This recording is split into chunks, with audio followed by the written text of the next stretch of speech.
सब लोग ध्यान से सुन लो।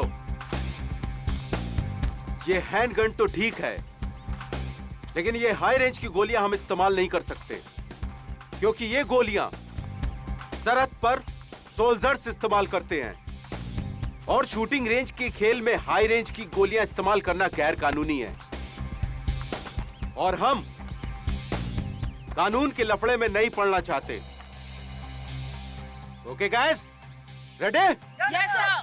अब आप सभी लोग अपने अपने शूटिंग गॉगल्स और हेडफोन लगाएं।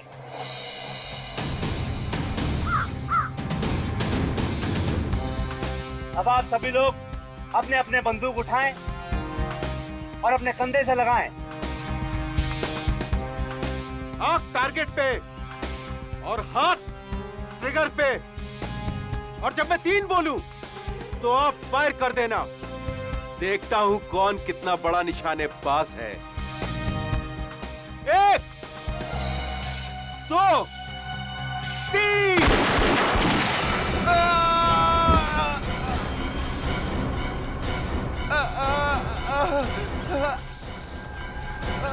सर रोहित को गोली लगी। अरे कहाँ लगी इस गोली? शोल्डर पे। अरे ओह गॉड, मुझे बचा लो सर, मैं मरना नहीं चाहता सर। कुछ नहीं होगा तुम्हें, तुम घबराओ नहीं। ईशान, ये क्या किया तुमने? मार दिया इसको। Have you gone mad? तुमने इस अटेंडेंट पे गोली क्यों चला दी? इसे फौरन हॉस्पिटल लेके जाना होगा। चलो सर आप सही कह रहे, जल्दी जल्दी जल्दी ले चलिए। चलो चलो। ये आपने सही नहीं किया ईशान। अरे बकवास मत करो। हाँ, इसमें इंसान की गलती नहीं है सिर्फ। तुम लोगों को मालूम था ना यहाँ शूटिंग रेंज पे फायरिंग हो रही है, फिर तुम लोग यहाँ क्या कर रहे थे? सर पर इसमें इन लोगों की क्या गलती है? ये लोग तो रेंज से हट के खड़े थे। गलती तो ईशान की है। इसे इतना टेढ़ा निशान क्यों लगाया? हाँ, खुद को स्टेट लेवल का शूटर कहते हो तुम? हर शूटर को यह सिखाया जाता है कि हैंडगन चलाना कितने जिम्मेदारी का काम है। करेक्ट। और तुम इतने सीनियर शूटर होने के बाद भी इतनी बड़ी जिम्मेदारी कैसे भूल सकते हो? ईशान, तुम तो भगवान से प्रार्थना करना शुरू कर दो, क्योंकि अगर इस अटेंडेंट को कुछ हो जाता है ना तो तुम तो बुरे फंसे। मैं अकेला क्यों फंसूंगा? अरे फंसेगे तो ये भी। अरे दिमाग खराब करके रखा है मेरा। अरे कुछ भी गोली मारती ऊपर से। कौन बोल रहा है? हैं?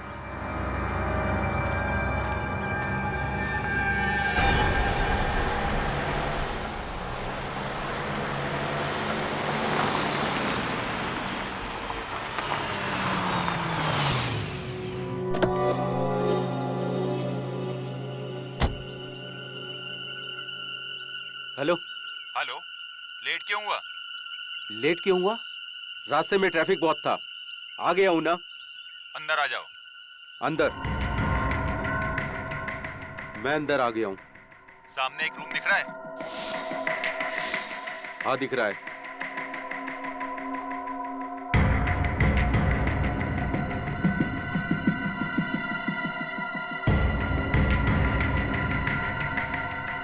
बोल अब। सामने टेबल पर एक फोन रखा है। जब तक इसकी घंटी नहीं बजती हिलना नहीं यहाँ से। ए सुन, तू मेरे साथ क्या कठपुतली का गेम खेल रहा है? जितना बोलता हूँ उतना कर। अपना मोबाइल फोन निकाल के रख बाहर।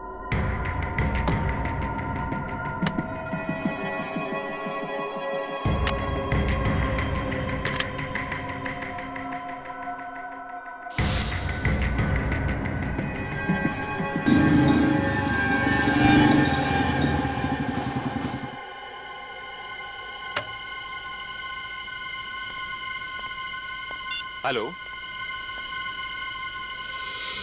हाँ,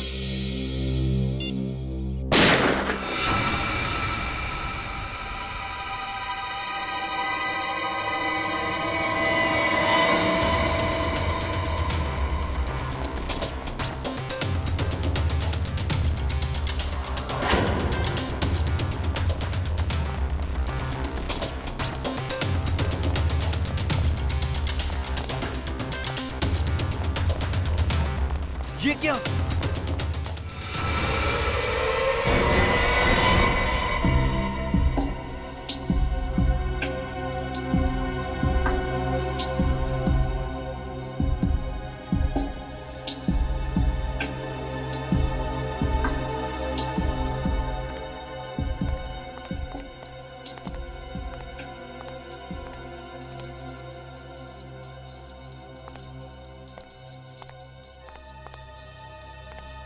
तुम यहाँ क्या कर रहे थे?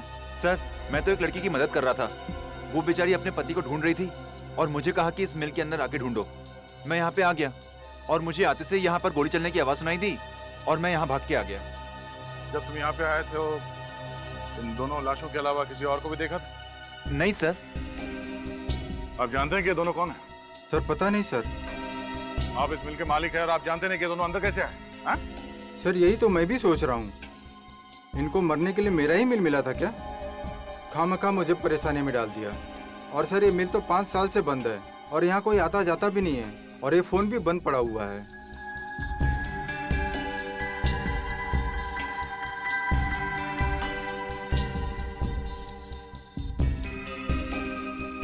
कोई वॉचमैन नहीं है यहाँ पे? सर था एक वॉचमैन, लेकिन बच्चों की छुट्टियाँ होने की वजह से वो 1 महीने पहले गांव चला गया।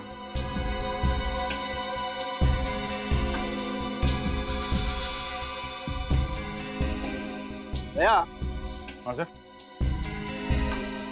भैया जिस तरीके से ये लाशें पड़ी हुई हैं और जैसे गोली लगी है इस आदमी को, लगता है उस औरत ने ही गोली चलाई है इस पर। और उसके बाद इस औरत ने आत्महत्या कर ली। तो क्या इन दोनों को गोलियां उसी गन से लगी हैं? अब ये तो बैलिस्टिक रिपोर्ट के बाद ही पता चलेगा। सर एक और बात समझ में नहीं आ रही।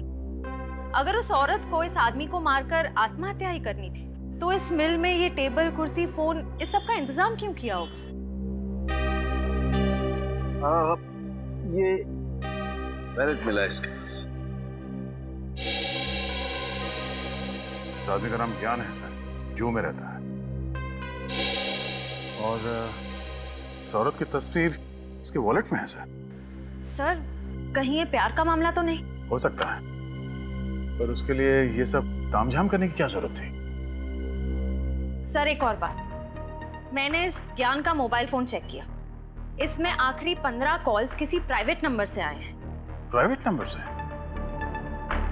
इस ज्ञान का इतिहास निकालना पड़ेगा, तभी पता चलेगा कि वो औरत है कौन और उसने इसे क्यों मारा। आप लोग इन्हें पहचानते हैं? ज्ञान जी? नहीं सर, ये नहीं हो सकता सर। इन्हें किसने मार दिया? इनकी तो किसी से कोई दुश्मनी भी नहीं थी। ये कौन है? जी ये रूपल जी है, ईशान की मम्मी। आप में से कोई बता सकता है कि ज्ञान जी और रूपल जी के बीच में क्या संबंध है?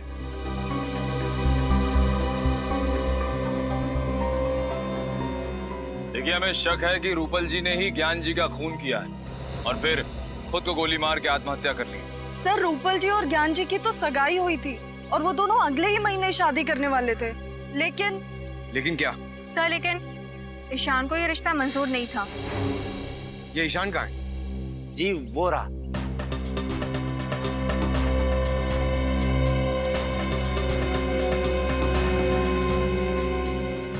क्या हुआ सर?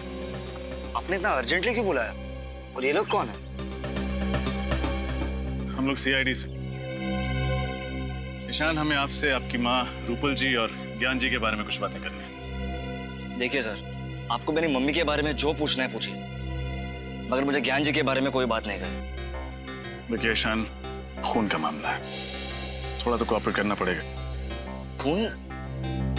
किसका खून? ज्ञान जी का। क्या? पवन मिल्स में हमें उनकी लाश मिली, किसी ने उन्हें गोली मार दी है और हमें तो मैं क्या करूं? मैं मानता हूं कि मैं उनसे नफरत करता था, पर मैंने उन्हें नहीं मारा। जी नहीं, आपने नहीं, लेकिन आपकी माँ ने उन्हें मारा और उसके बाद उन्होंने आत्महत्या कर ली। क्या? माँ ने आत्महत्या? ये आप क्या कह रहे हैं सर? मेरी ईशान, मैं आपका दर्द समझ सकता हूँ। क्या आपको लगता है कि आपकी माँ ने आत्महत्या की होगी? बिल्कुल नहीं सर। सर वो तो कितनी खुश थी सर, हमेशा की तरफ टाइम पे उठी भी, योगा की और 9 बजे ऑफिस के लिए निकल गई। सर ये नहीं हो सकता सर। संभालिए अपने आप। आपको ज्ञान जी के बारे में जो कुछ भी पता है प्लीज हमें बताइए। मैं आपको बताता हूँ। यहाँ पर एक छोटा सा हादसा हुआ था जिसमें एक अटेंडेंट को हल्की सी चोट लग गई थी। उस अटेंडेंट को जब हॉस्पिटल ले जा रहे थे तब ज्ञान जी को एक फोन आया। वो फोन सुनते ही ज्ञान जी बहुत घबरा गए थे। नर्वस होकर तुरंत ही यहाँ से चल दिए। गए कहाँ थे आपको पता है? जी नहीं, कहाँ गए इसका पता नहीं चला। कितने बजे गए थे ज्ञान जी यहाँ से? तकरीबन 12 बजे। सर ईशान सर पहले ही चले गए थे, ज्ञान जी से भी पहले। सर रूपल जी ऑफिस गई थी और ज्ञान जी शूटिंग रेंज से निकले। फिर ये लोग पवन मिल्स कैसे पहुंचे? और फिर ज्ञान जी को फोन किसने किया होगा? लेकिन ज्ञान जी को मारने के बाद रूपल जी ने आत्महत्या क्यों कर ली? इन सभी सवालों के जवाब हमें ढूंढने हैं।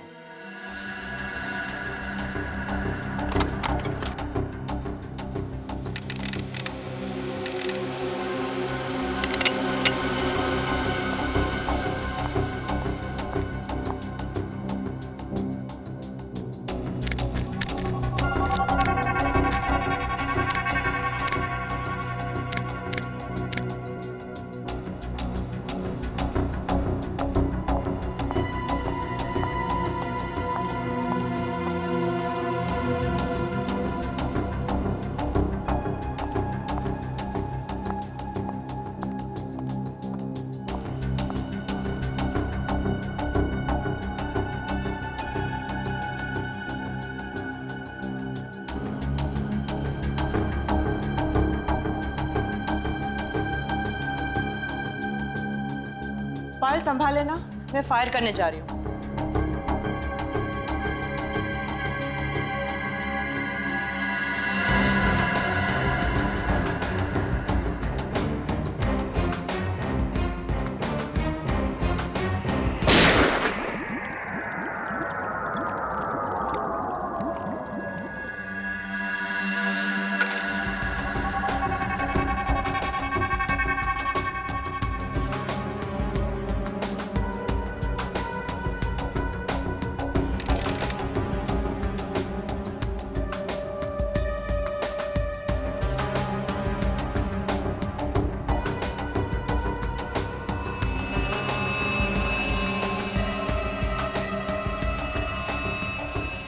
मैम, हाँ ये देखिए 3 घंटे में 3 बार रिपोर्ट निकाली, फिर भी रिजल्ट वही आ रहा है। क्या रहा रिजल्ट? मैम आप खुद चौंक जाएंगी, देखिए तो सही। ये देखिए। अरे ये क्या? जो सोचा था उसका बिल्कुल उल्टा निकला। रूपल की मौत ज्ञान जी की मौत के 6 घंटे पहले हुई है।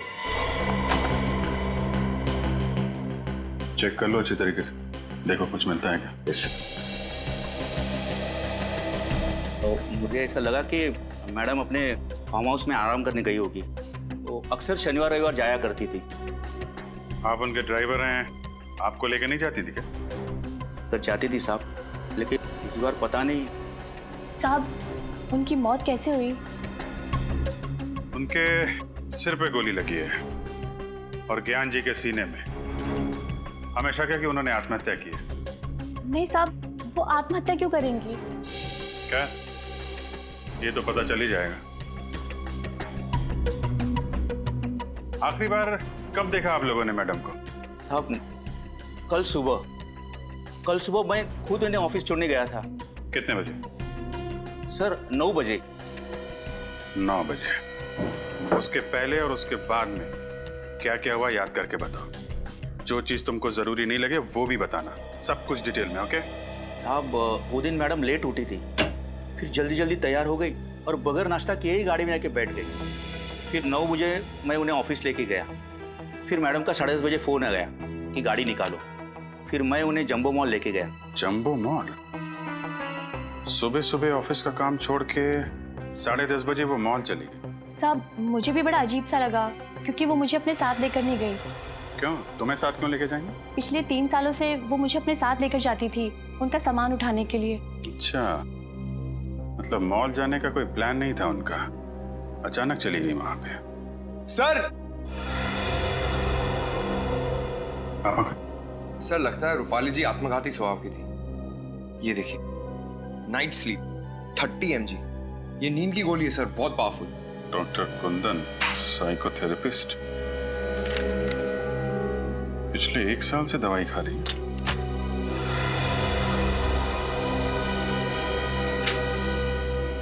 इधर आओ। ये रूपल मैडम किस चीज की दवाई खा रही थी? क्या बीमारी थी? अक्सर उन्हें मिर्गी के दौरे पड़ते थे, लेकिन 6 महीने से उनकी हालत में काफी सुधार था। सर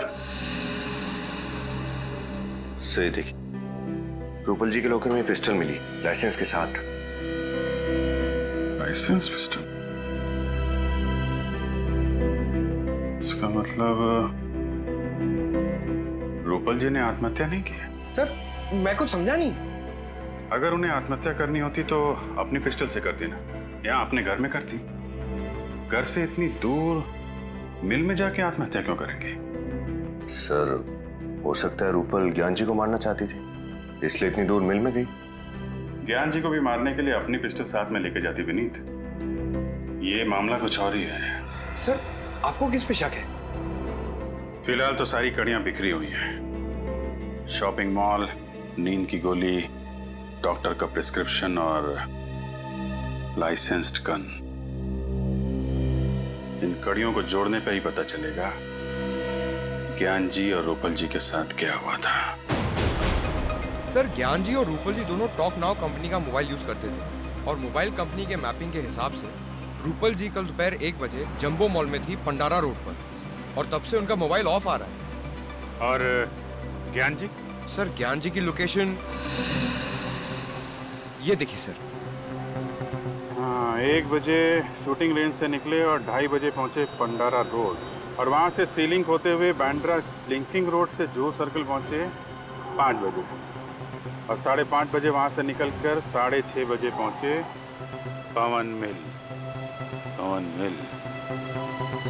और 6:30 से 6:45 तक ये किसी से फोन पे बात कर रहे थे, किसी प्राइवेट नंबर पे। उसके बाद इनका फोन बंद हो गया। सर क्योंकि उसी दौरान उनकी मौत हो गई थी। मतलब ज्ञान जी और रूपल जी दोनों अलग अलग टाइम पे पंडारा रोड पहुंचे थे। सर ये भी तो हो सकता है कि ज्ञान जी भी जंबो मॉल ही गए। हम अगर क्यों और किससे मिलने? और वो आखिरी कॉल किस अनजान शख्स का था जिससे ज्ञान जी ने इतनी लंबी बात की?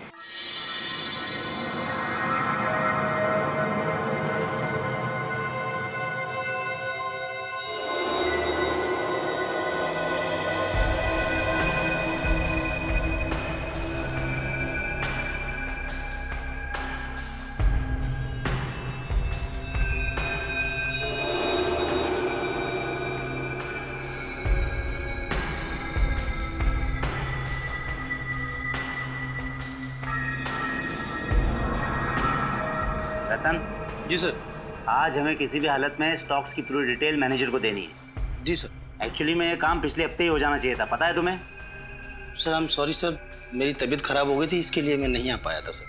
जानता हूँ मैं। अब ऐसा करो, जल्दी जल्दी बताओ कौन कौन सी गोलियाँ स्टॉक में हैं और कितनी हैं। जी सर, ये 315 बोर की सर 21 गोलियाँ हैं, और इसी का कर्टन एक पैक है सर इधर। सर ये 12 बोर की 50 गोलियाँ हैं, और ये हैं 9 mm की इम्पोर्टेड रिवॉल्वर की गोलियाँ। कितनी हैं? 35। और सर 9 mm पिस्टल की गोलियों का बॉक्स है 2, 3। ये क्या? ये बॉक्स तो खुला हुआ है। हाँ सर। तो तुमने ये बात मुझे पहले क्यों नहीं बताई?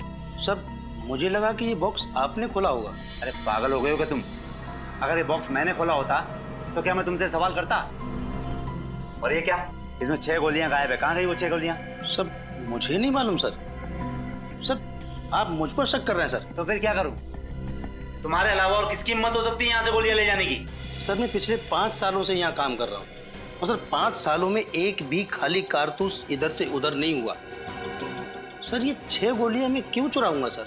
मैंने नहीं की चोरी सर इसकी। देखो रतन जी सर, यह एक कानूनी अपराध है, और अगर इन गोलियों की वजह से कुछ हो गया ना तो उसके लिए हम दोनों को जिम्मेदार ठहराया जाएगा। इसलिए मुझे इस बात की रिपोर्ट मैनेजर को करनी होगी। और हाँ, वो कल तुम शूटिंग रेंज से कहीं बाहर नहीं गए थे क्या? हाँ सर, सुबह में मैं शूटिंग रेंज का दरवाजा खोलकर बाथरूम तक गया था सर। तो सर मैंने देखा कि ईशान और जिया इधर आए। ईशान और जिया, वो भी सुबह सुबह? सर मैंने भी तो ये सवाल उनसे पूछा, लेकिन उन्होंने कोई जवाब नहीं दिया और सीधा अंदर चले गए सर।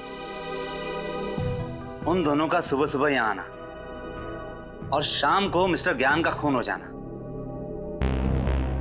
ये दोनों बातें संयोग नहीं हो सकती रतन। सर आपका मतलब है कि ईशान ने ही ज्ञान जी को?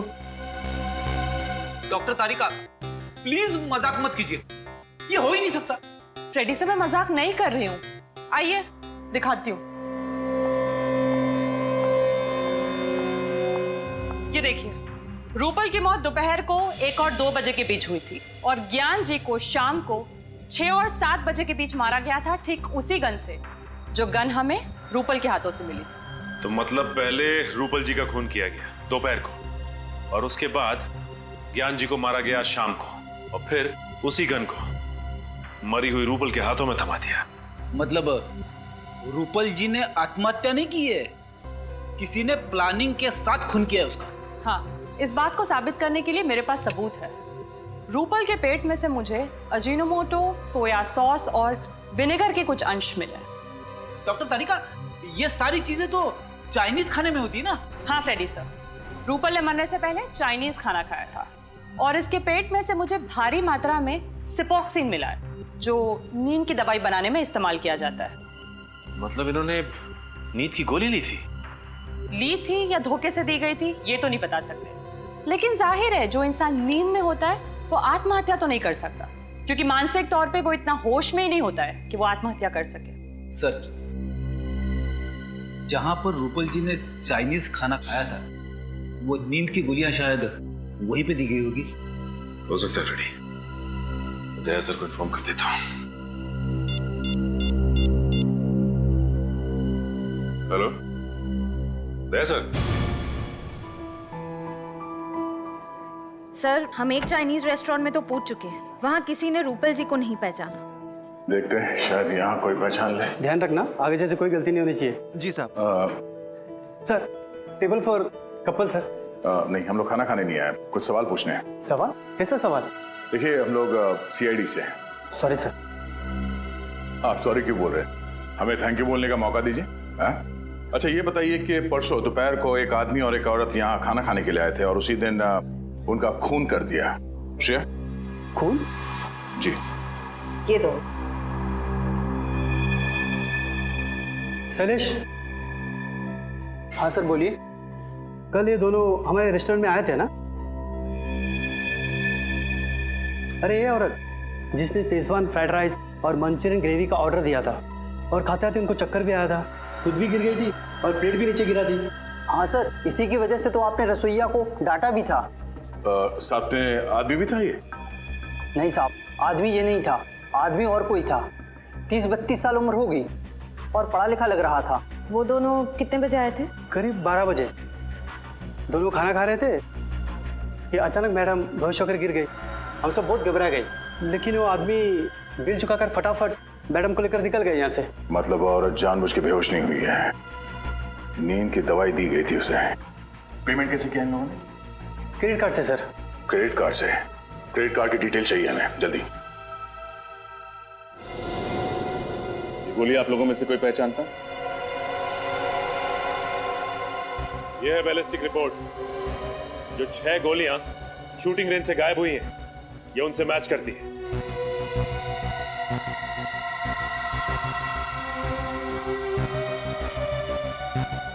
बोलो जिया, तुमने ही चुराई थी नहीं गोली?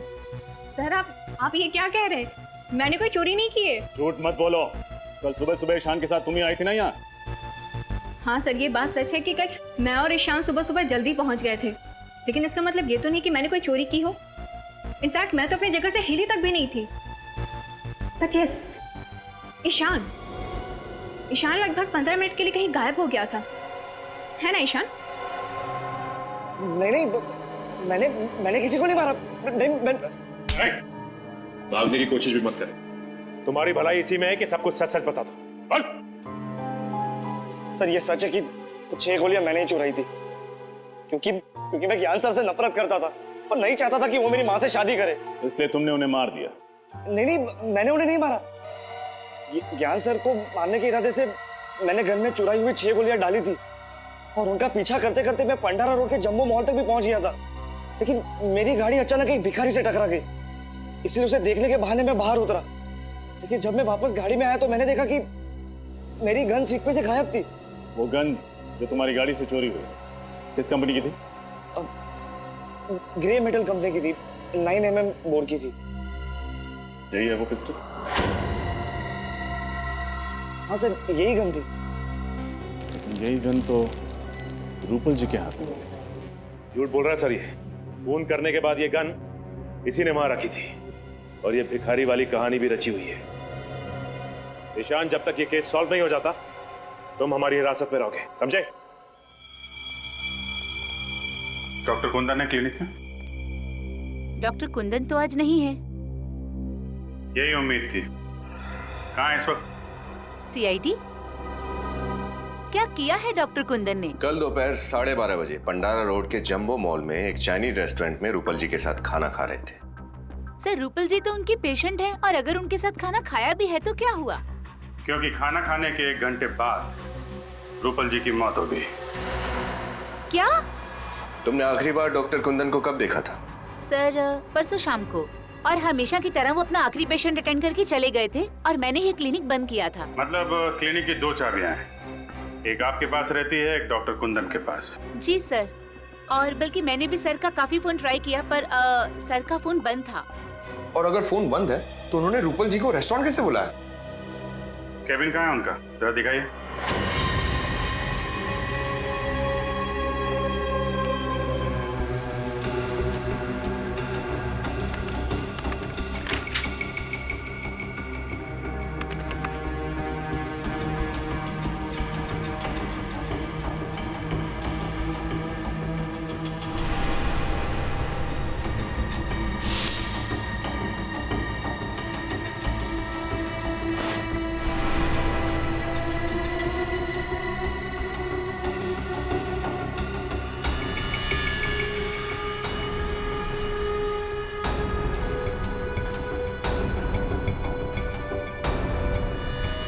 ये खून से सने हुए बाल क्या कर रहे हैं यहाँ पे? सर मुझे कुछ नहीं मालूम, बल्कि मुझे तो सर के केबिन में आने की परमिशन तक नहीं थी। मिशन नहीं थी? लगता है खाना खाने के बाद कुंदन जी यहाँ रूपल के साथ आए, यहाँ पे उसका खून किया और फिर लाश वहां ठिकाने लगा दी। सर, आपका अंदाजा ठीक निकला सर। ये देखिए, लेडीज सैंडल और खून में सने हुए ग्लव्स। ये तो रूपल जी के हैं। आपको कैसे मालूम?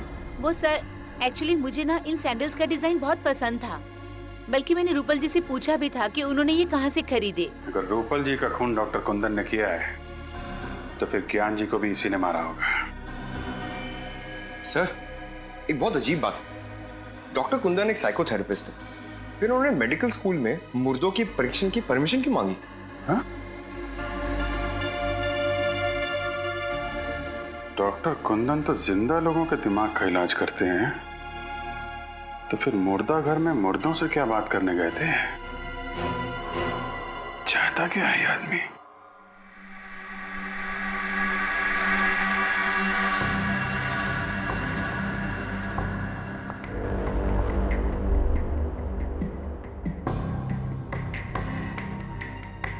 डॉक्टर तारिका, कौन सी नई बात पता चली? सचिन, मैं ये बताना चाहती हूँ कि ज्ञान जी का खून जिसने भी किया है, मगर गोली उतनी ही दूरी से चलाई गई है जहां पर रूपल बैठी थी मरी हुई। ये कैसे बता सकती हैं आप? ट्रेजेक्टरी टेस्ट के द्वारा। आइए सर, ये देखिए, गोली यहां से चली और यहां से बाहर निकली। डमी के अंदर जो होल है उसकी गोलाई भी उतनी ही बनाई गई है जितनी कि उस गोली की थी, 0.9 mm। अब मान लीजिए मैं रूपल हूं। रेडी सर, जरा प्लीज लाइट ऑफ करेंगे? यस। जब रूपल हमें मिली मरी हुई तब उसके हाथ में गन इस तरह से थी। अब ये लेजर ये साबित करेगा कि जब ज्ञान जी पर गोली चली तब खूनी कितनी दूरी पे था और गोली किस एंगल से चली। ऐसा हुआ था सब कुछ। रेडी सर, जरा लाइट्स ऑन करेंगे प्लीज। यस। एक बात समझ में नहीं आ रही।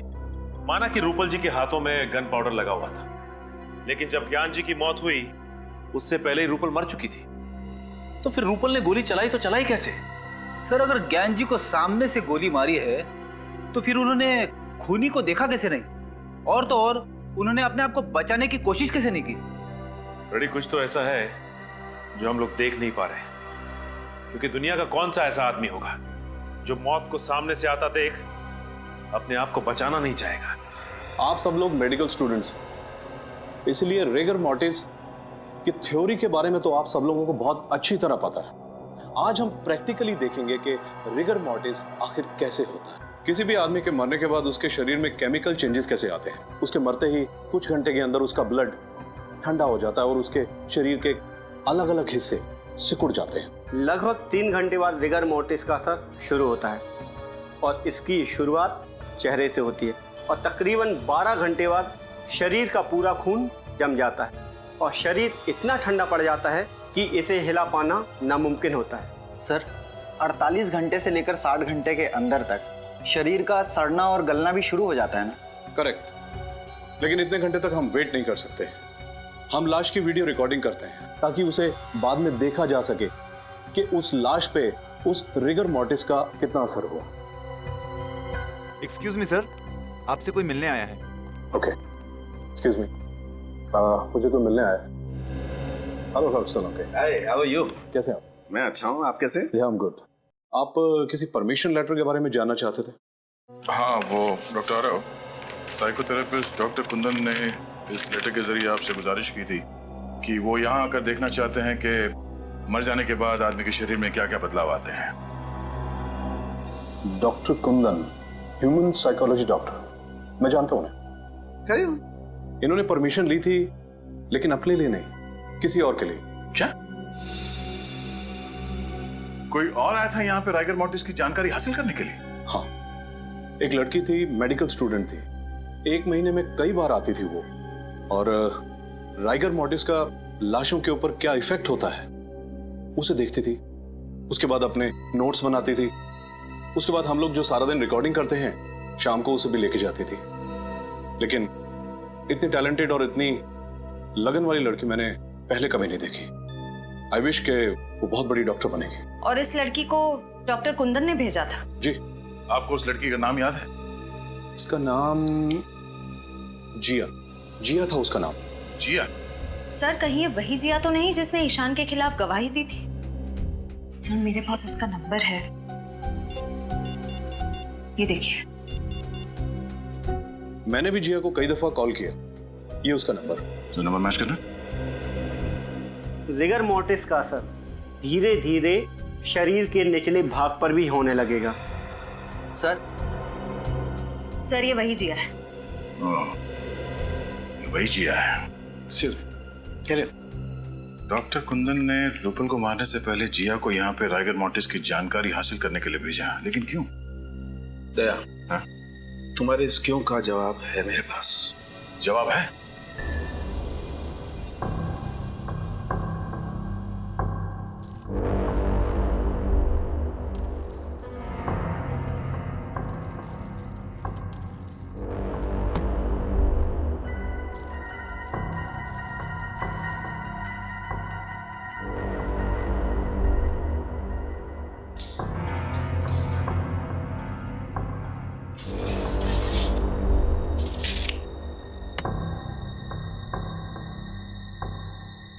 तो सब कुछ वैसे के वैसे ही सेट हो गया है जैसे कि लाश हमें मिली थी। गुड। अब एक काम करो, तुम श्रेया के साथ लाश को ले आओ। चलो।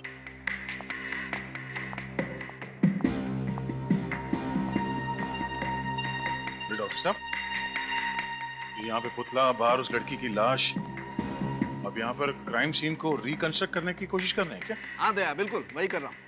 और मैंने ऊपर कैमरा भी फिट कर दिए हैं जो सारी रिकॉर्डिंग करेंगे ताकि हमें मॉनिटर पे पता चल जाएगा बाहर कि अंदर क्या हो रहा है।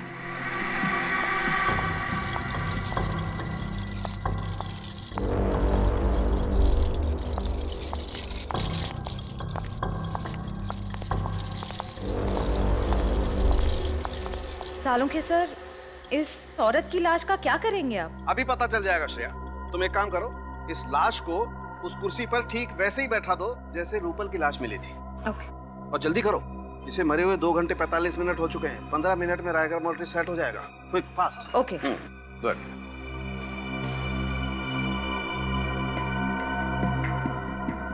गुड।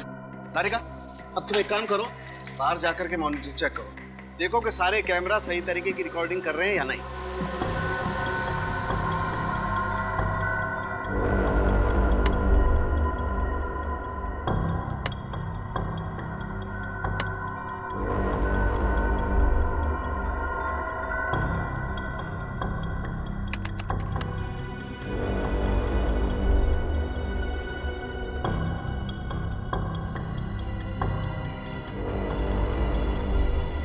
अब श्रेया, एक काम करो, इसके हाथ में वो गन वैसे ही पकड़ा दो जैसे रूपल के हाथ में थी। क्विक। सर। और ध्यान से श्रेया, गन में गोलियां भरी हुई हैं।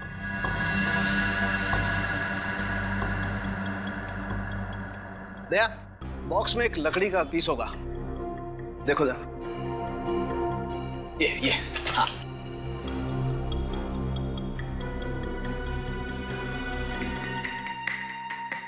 दया, लाश में रायगढ़ मोर्टे सेट होना शुरू हो गया। अच्छा, तो सर मॉनिटर रूम में चल के देखते हैं आपकी मेहनत क्या रंग दिखाती है। चल।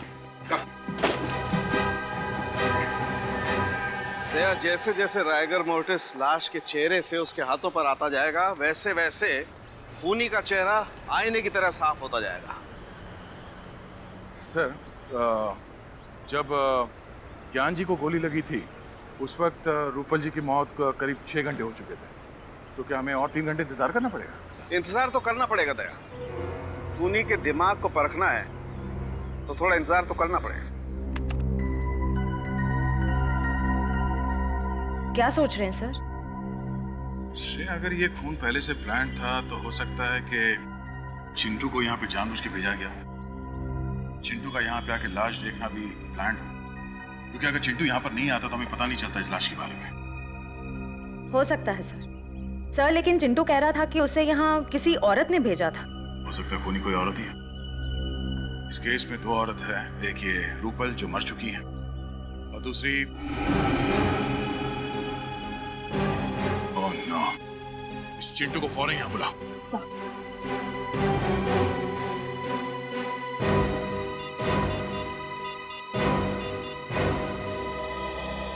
चिंटू, इंस्पेक्टर श्रेया बोल रही हूँ CID से। देखो, तुम जल्द से जल्द पवन मिल्स में आ जाओ। ठीक है।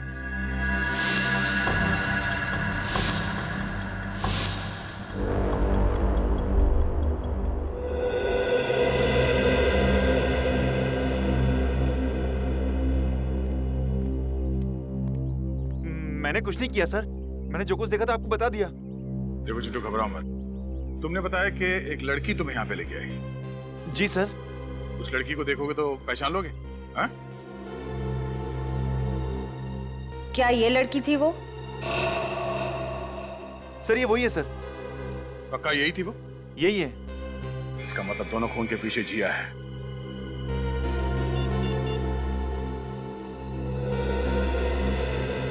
रजत, फौरन जिया के घर जाओ, उसे अरेस्ट कर लो। अब वही बताएगी कि यहाँ इस फैक्ट्री में हुआ क्या था।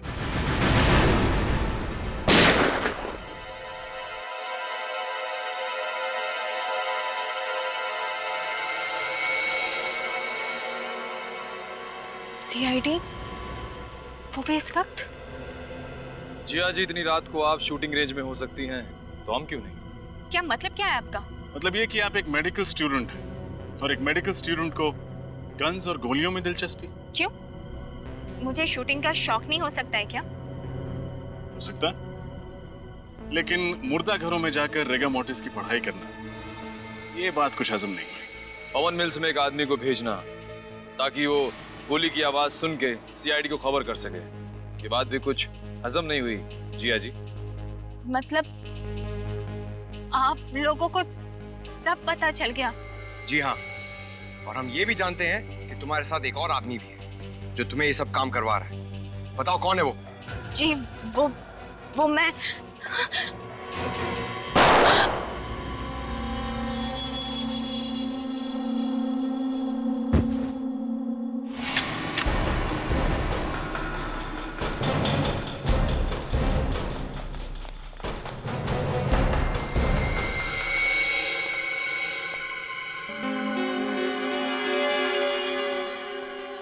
हाथ से निकल गया।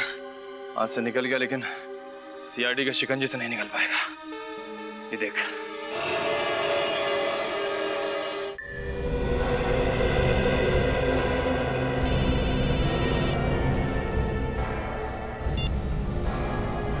हेलो। हाँ, क्या? ठीक है, तुम उस गन को संभाल के रखना, वो गन ही हमें खूनी तक पहुंचाएगी। ओके।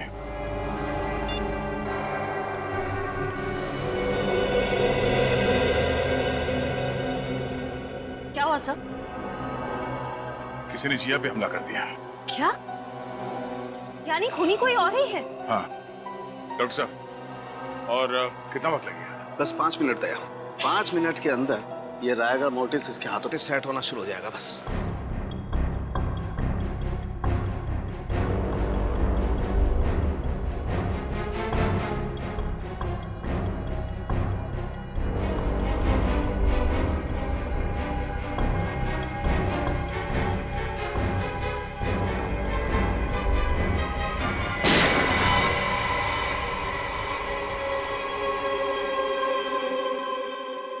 ये देख, ऐसे हुई थी मौत।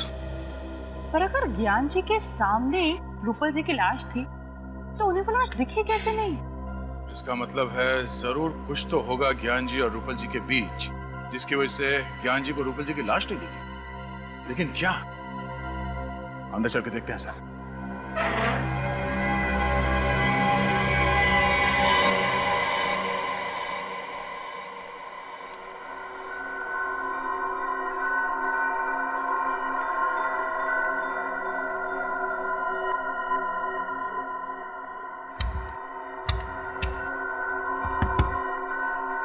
तो ये देखिए, बॉक्सर पिलर क्या है क्या इसमें?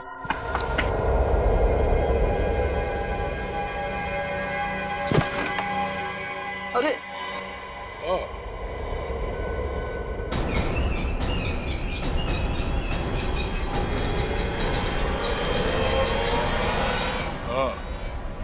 तो ये है वो राज जिसकी वजह से ज्ञान जी के सामने बैठी हुई मौत उन्हें नजर नहीं आई।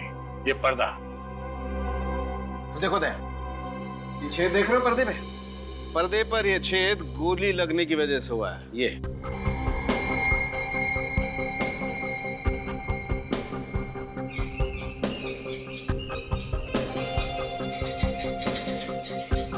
सर इस तरफ बैटरी और सेंसर भी लगा हुआ है। बैटरी और सेंसर? ओह, यानी कि जैसे ही गोली चली इस पर्दे पे झटका लगा और उस सेंसर को पता चल गया और ये पर्दा बंद हो गया। इसीलिए जब हम लोग यहाँ पर आए थे तो हमें ये पर्दा नहीं दिखा। तो शायद जब ये गोली चली ज्ञान जी के ऊपर, खूनी यहीं पर था। तो सोच समझ के प्लानिंग की है उसने। मगर सर ये किसका काम हो सकता है?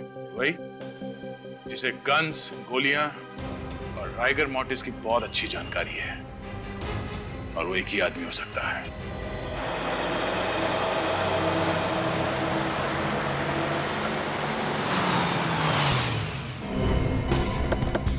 गुड मायरा, मैंने तुम्हें कितनी बार समझाया, राइफल हमेशा कंधे के लाइन में होनी चाहिए। ऐसे, बिल्कुल ऐसे। Okay sir. Okay okay. अब गोली बिल्कुल निशाने पे लगेगी। मायरा, अनिकेत सर जो सिखा रहे हैं वो ध्यान से नहीं सीखोगी तो जिसने रूपल जी का और ज्ञान जी का खून किया उसके जैसा शार्प शूटर कैसे बनोगे? अरे सर, ये किसी का खून तो क्या, अंधेरे में किसी को जख्मी भी नहीं कर सकती है। सर, जिया ठीक तो है ना? जिंदा है, लेकिन अफसोस की बात यह है कि खूनी अभी भी पकड़ा नहीं गया। सर तो फिर आप लोग खूनी को पकड़ते क्यों नहीं? आप जानते हैं खूनी कौन है? खूनी को मैं नहीं तो सर। मगर हम जानते हैं कि खूनी इसी शूटिंग रेंज में। आप हम लोगों पे शक कर रहे हैं? शक ही नहीं, पूरा यकीन है कि खूनी आप ही में से कोई एक है।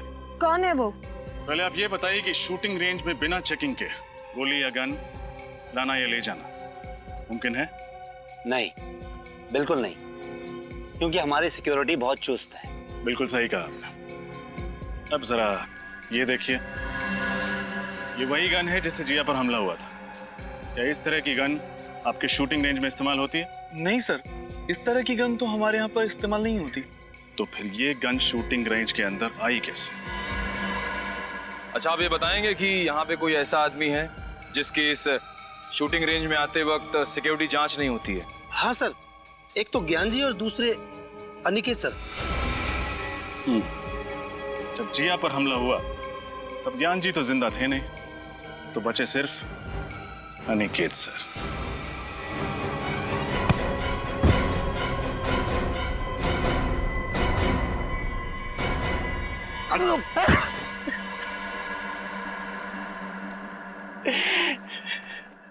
हाँ, मैं खूनी हूं। मैंने ही रूपल का खून किया है।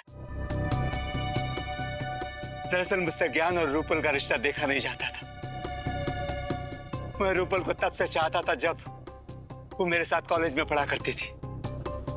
बहुत प्यार करता था मैं उससे, लेकिन उसने किसी और से शादी कर ली। और उसके गम में मैंने भी कसम खा ली कि मैं सारी जिंदगी कुंवारा रहूंगा। लेकिन एक दिन अचानक रूपल के पति की मौत के बाद मुझे ऐसा लगा कि शायद किस्मत मुझे एक और मौका दे रही है।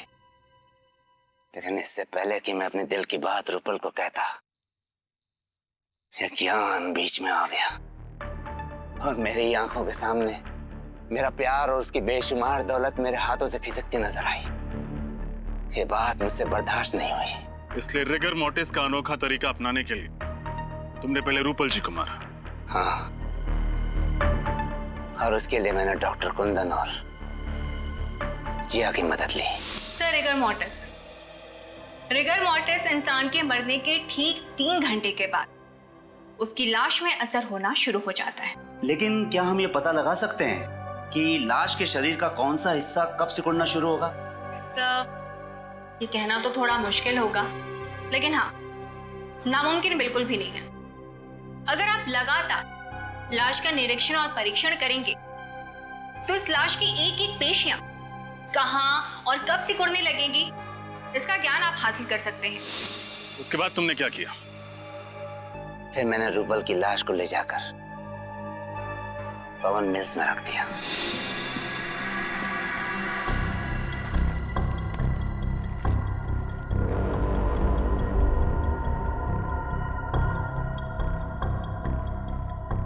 मेरा काम तो हो गया, अब तुम्हारी बारी। तुम देखते रहना डॉक्टर, मेरा वार भी खाली नहीं जाएगा। अब ऐसा करो डॉक्टर, तुम इस पिस्तौल को रूपल के दाहिने हाथ में रख दो।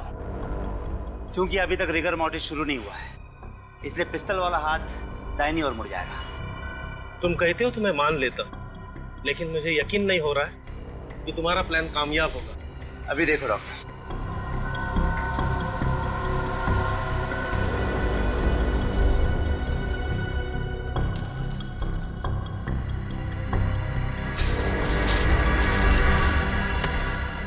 देखा डॉक्टर, जब अकल, हुनर और कोशिश ये तीनों एक ही जगह जमा हो जाती है ना, तो वहां पे सिर्फ एक ही चीज मिलती है, कामयाबी।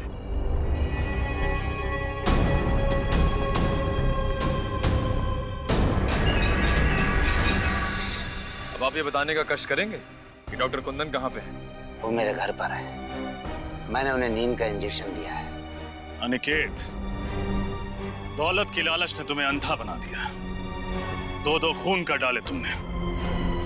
इसकी तुम्हें एक ही सजा मिलेगी, फांसी।